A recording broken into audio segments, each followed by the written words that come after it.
If math makes you feel stupid, if fractions and decimals make your head spin, if you've ever written a Reddit post like the ones here, or doom scrolled through them, this video is for you.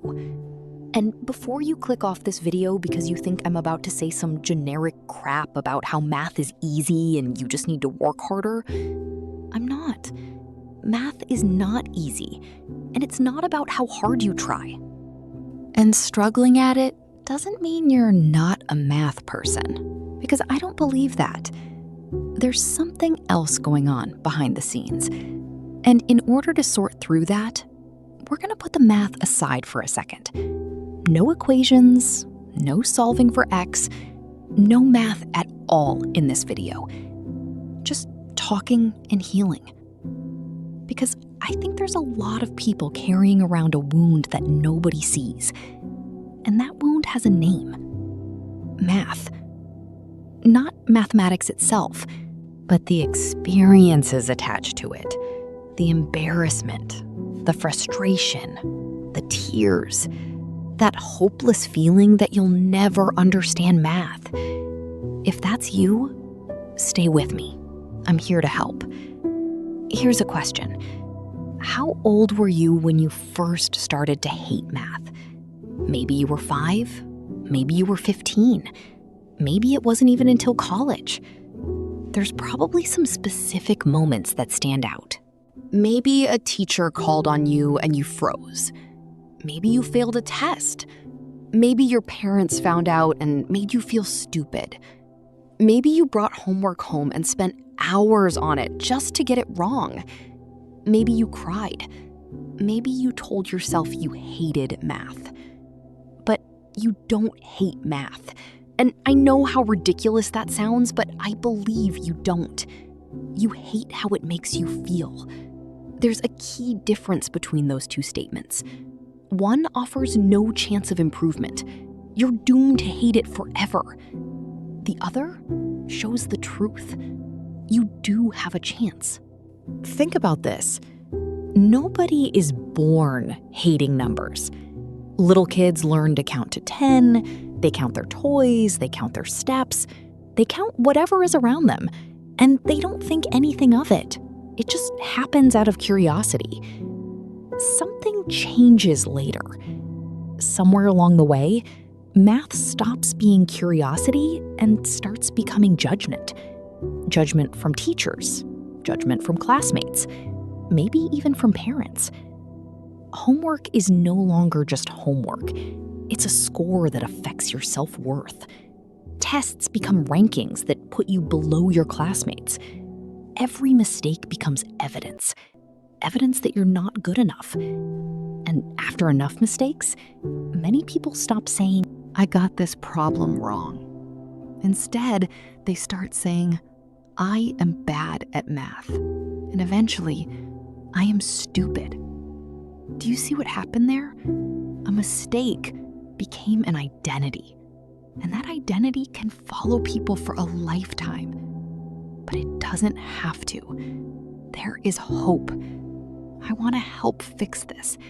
But you have to believe it's possible. If you think you're doomed, then you are. You have to give yourself a chance. You deserve it. Forget about the specific moments that lead you to hate math. Forget the classroom you were in. Forget the desk you sat at. Forget how it felt to be there. Forget the tests you failed. Forget all of it.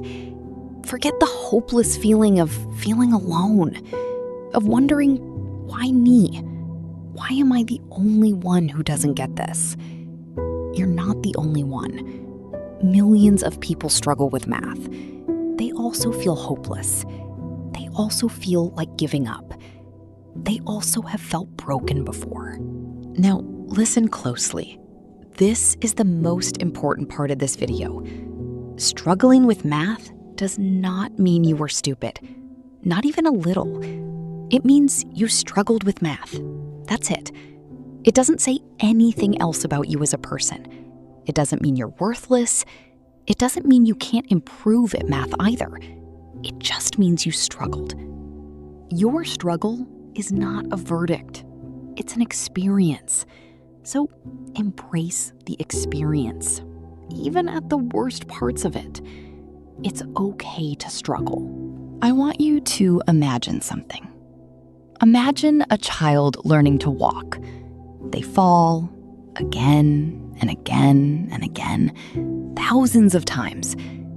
What if someone looked at them and said, maybe they're just not a walking person? That would sound outrageous. What if this situation happened with math?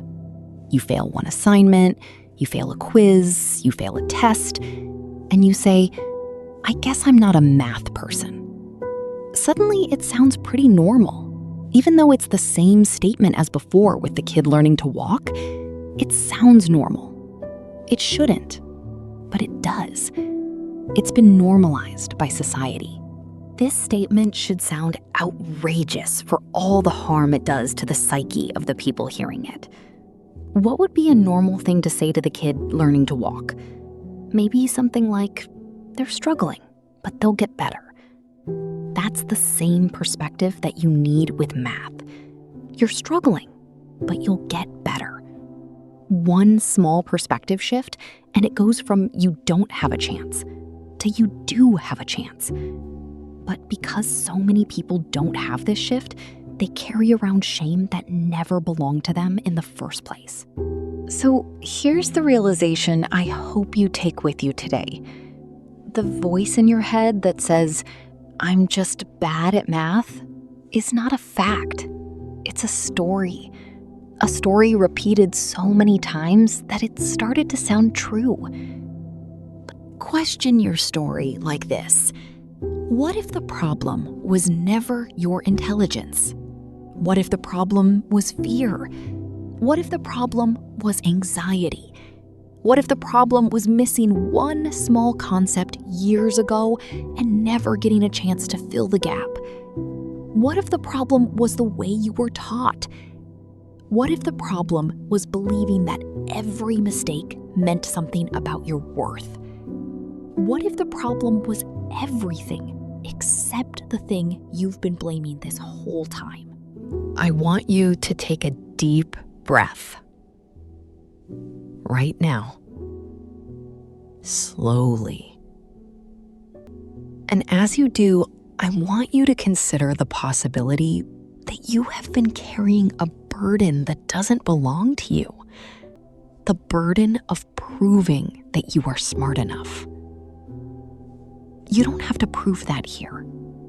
Not to me. You can have an IQ of 0 or 1,000.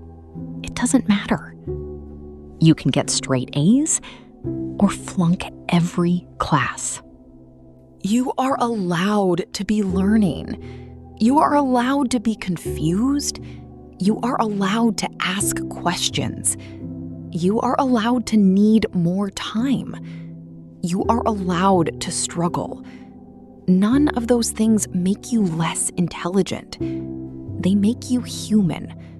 And that's where healing starts. Not with solving every equation. Not with mastering calculus. Not with suddenly becoming a math genius. It starts with forgiveness. Forgive yourself for your bad grades, for failing tests, for comparing yourself to students doing better than you. Forgive yourself for all the years you spent believing that your value could be measured by a math grade. Because it can't. It never could. Before this video ends, I want to ask you for one small favor. The next time you make a mistake in math, don't say, I'm stupid. Don't say, I'll never get this. Don't say, I'm bad at math. Just say, I don't understand it yet. That single word matters. Yet. Not because it's motivational, because it's accurate. It leaves the door open. And as long as the door is open, there is hope. If you've struggled with math your entire life, I can't heal everything today. But I hope this video gave you something. A little less shame, a little more compassion, a little more hope, and maybe the beginning of a different story. A story where math is no longer the thing that convinced you that you weren't enough. A story where mistakes become part of learning instead of evidence against yourself. A story where you finally realize that struggling never meant you were broken. It only meant you were learning. So focus on that. Just keep learning. Even if it's slow, even if it's hard, just don't give up. You deserve a chance.